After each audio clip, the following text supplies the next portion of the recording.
Sobrang daming aphids ng aking paboritong Guadalupe pig. Kaya kinuskus ko muna ng Joy na foam na may Joy dahil napakarami talaga niyang aphids. Tapos mamaya i-sprayan ko siya ng tubig na may bawang dinikdik. Tapos merong isang pirasong siling dinuro na labuyo. Tapos nilagyan ko ng isang kutsaritang Joy. I-sprayan ko siya para mamatay siya, para hindi na makabalik yung mga aphids na yan. Kita ko po sa inyo yung pagkatapos nito kung anong mangyayari, kung matatanggal ko mga aphids. Napakarami niya talagang aphids. Yung maliliit na yan. Ayan po yung mga ano na yan. Yung aphids talaga siya. Dami.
Puputin nyo na po ng kuko yung mga singit-singit para tuluyan pong mawala yung mga nakasiksik na mga aphids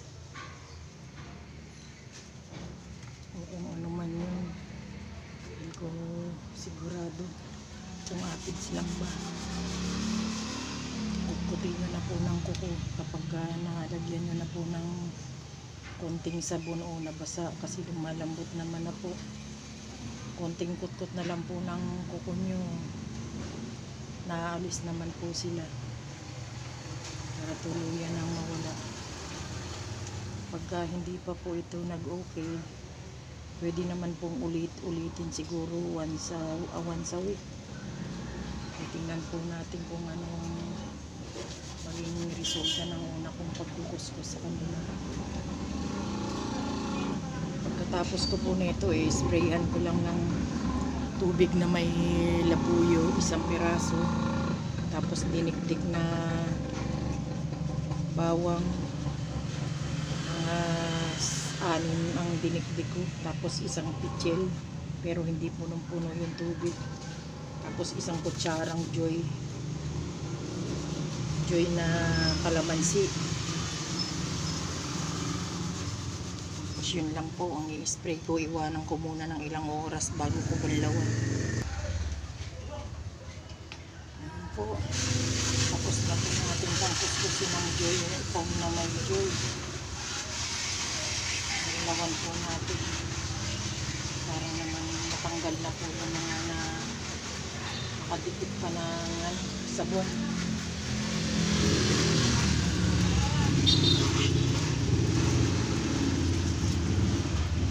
Isa po ito sa mga paborito kong halaman, kaya talagang tinaga ko ng kutkutin ng kanilang mga nakakapit na aphids. Napabayaan ko po kasi talaga ito dahil nasobrahan ako sa busy sa pagtitinda.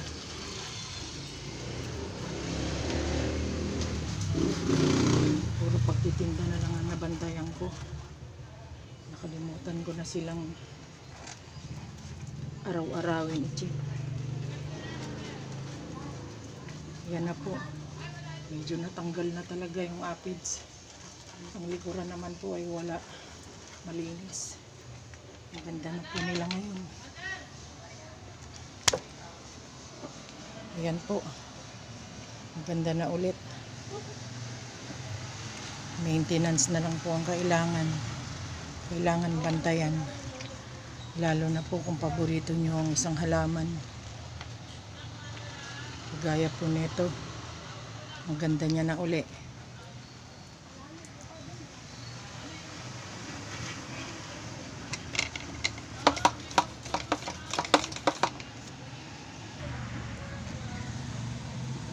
Ayan na po. Napakaganda na.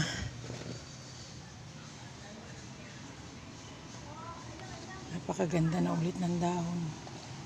Wala na pong mga bakas ng may naiwang aphids. Kinuskus ko lang po yan ng malambot na foam. Tapos nilagyan ko na isang patak na joy. Sinabong ko. Medyo malambot na po. Kinutkot ko yung mga sulok-sulok. Ayan. Ayan na po siya. Napakaganda. Salamat po sa panonood. Thank you po and God bless. Ganyan po ang gawin nyo sa mga halaman nyo na may mga aphids. Tiyagain nyo lang pong kutkutin. Kuskusin ng foam na malambot lang. May halo pong ano yan. Pangkuskus talaga siya ng plato pero sa halaman ko po ginagamit. Sige po, salamat po. God bless.